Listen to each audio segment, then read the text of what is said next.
Юзер PK. Вячеслав, банальный вопрос, как вернуть вдохновение. Уже год не могу ничего начать. Предыдущий год был невероятно плодотворный и прорывной. Для меня тупик. Ну, когда тупик происходит, надо идти, это же все-таки химия тела. Надо идти в зал. Ну, там, побегать, гири покрутить. Один даже человек мой знакомый, он говорит, как только у меня уныние, вот ничего не хочется, я сразу иду, или там засыпаю, я сразу иду в зал, чтобы вот, ну, кровушку там прогнать по макаронам, по сосудам. Это у меня сленг такой, я просто слышал. Вы не подумайте, что я там что-то гоняю. Нет, мне ничего не нужно. Ну, бокал вина там я могу выпить за ужином. Ну вот, сходили, значит, в зал, позанимались, сразу, радость. Куда ее девать? В музей. Идете в музей и смотрите. Там же висят картины тех, кто тоже был в депрессии. А посмотрите, что делал Моне. Так все прошли через это. Там вообще там цитата такая у меня есть. Но это известные факты, что там такие депрессии, что все картины уничтожены, продырявлены, я полное ничтожество, это нормально. Но и вместе с тем, в трудные времена, а сейчас очень трудное время, создавались великие произведения. Посмотрите на улыбку Джоконды. Ну, хотя бы в компьютере или в книге. Ведь же время было, наверное, еще в 100 раз тяжелее, чем сейчас. Ну, представляете себе. А улыбка написана с тем, чтобы, ну, ребята, она как бы, как моими губами улыбается, говорит, да все пройдет, все нормально, что вы. Настанут времена хорошие. Она транслирует спокойствие, приятие. Ведь любовь – это знак равенства приятия. Когда нет, ты принимаешь, то, что не можешь изменить, принимаешь. Значит, постояли перед картиной демона Врубель. Врубель художник, а демон – это то, что он написал. Несколько вариантов. Подумали. Сходите в Третьяковку, если возможность есть. Или какой-то другой музей. Просто, чтобы побыть рядом вот среди шедевров. И подумать, что эти картины были написаны всегда времена трудные. Всегда. И пребывание среди картин высокого уровня дает силы. А что вы думаете, друзья, какие у вас рецепты еще, кроме как чаю попить? Есть еще варианты? Предложите. На класс, друзья, ко мне приезжайте. Маленькая реклама. В апреле в начале будет класс. Друзья, приглашаю вас на мастер-класс в Армении с 4 по 10 апреля. 5 дней живописи в красивейших местах. Экскурсии в музей Параджанова и Мартироса Сарьяна. Подробности на моем сайте. Включайтесь в команду. Иван. Говорят, что от смеси ультрамарина с некоторыми пигментами затем может потрескаться красочный слой, а то и вовсе отвалиться.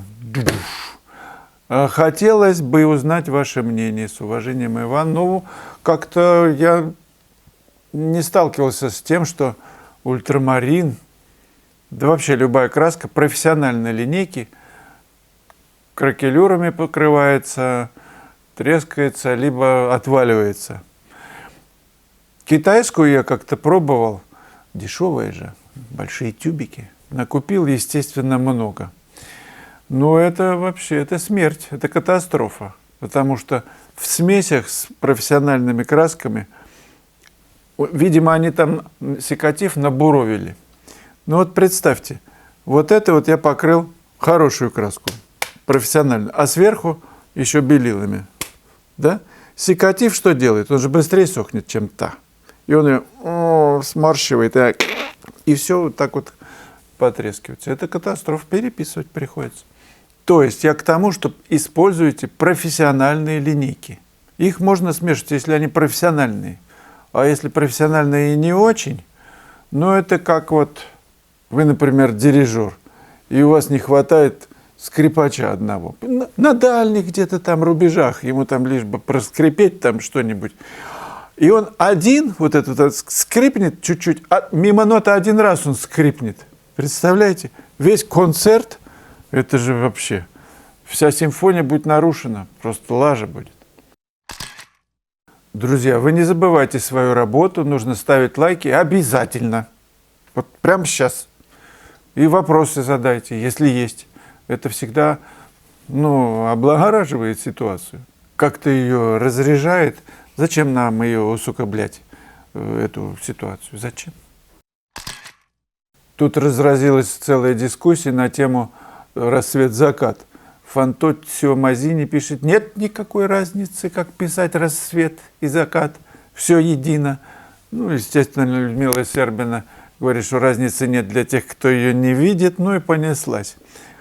Друзья, все правы. Я же только хотел подчеркнуть, что видение важно. Все правы. Если ты замечаешь, что там что-то розовенькое снизу на облака, то ты это пишешь.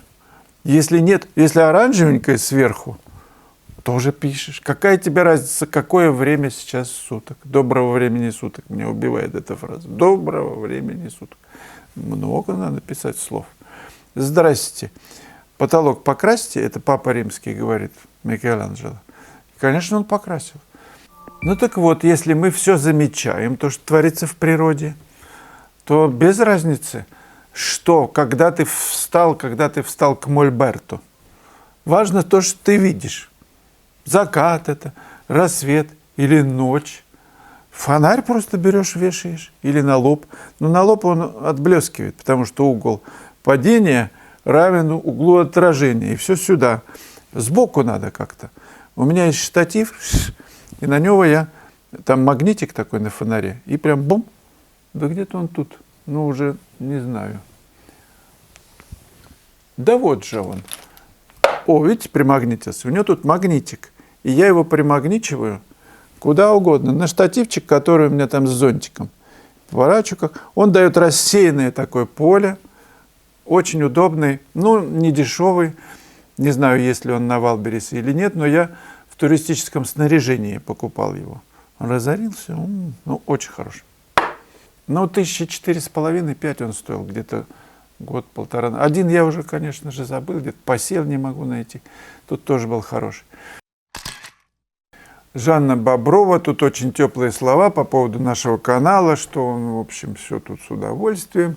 И хорошее художественное видео, развивать как. Спасибо. Спасибо большое за теплые слова. И дружеская атмосфера, которую вы создаете. Ощущение, что нас не разделяет экран. Конечно же. Мы же одна команда, бригада в нашем санатории. Некоторые называют это палата. А мы сидим с вами в одной комнате и дружим, комнате. А может, дело в вашем... тут ладно. А от вас, похоже, ни одна мелочь не ускользает. Или ускользает? Ускользает, конечно. Я же плохо вижу. Мамуля. И что, поделитесь, пожалуйста, как вы развивали свою наблюдательность. Да все в работе. Все в работе. Мама говорила, если какие-то страдания, ты вижу, как ты переживаешь. В работу, сынок, в работу. Все, уходи в работу полностью. И вдохновение появится. Работать надо. И разовьется все. Ты же смотришь все время. Модель рисуешь, например, обнаженную, не при детях сказано, голую, так сказать, модель. Ты же смотришь, как вообще чумной. Глаз туда, сюда. Взмах внимания туда. Все время же окуляр работает, он же хрусталик там поджимает, разжимает. Мышцы работают. И наблюдательность усиливается, когда модель красивая. Естественно, надо писать обнаженную модель чаще. Что я и делаю, почти давно уже не писал. Но тут все связано с жаждой, естественно, как вы понимаете. Жанна Боброва, видите, без очков не вижу. Вы, значит, жаждуете. До живописи вы сильно страстен, например. И что? Вы страсть должны как-то унять, успокоить ее, успокоительным. Успокоились, написали картину, еще хочется. Еще. Ну вот сыграли музыку, услышали где-то, вдохновение появилось. Вы думаете, что я... Нет, у меня только вода. Это у меня такое настроение. И оно же потому, что у тебя же жажда есть. Появляется, значит, желание писать. Написал радость. Ну и вот она и длится, эта безумная радость в нашей поликлинике. Извините.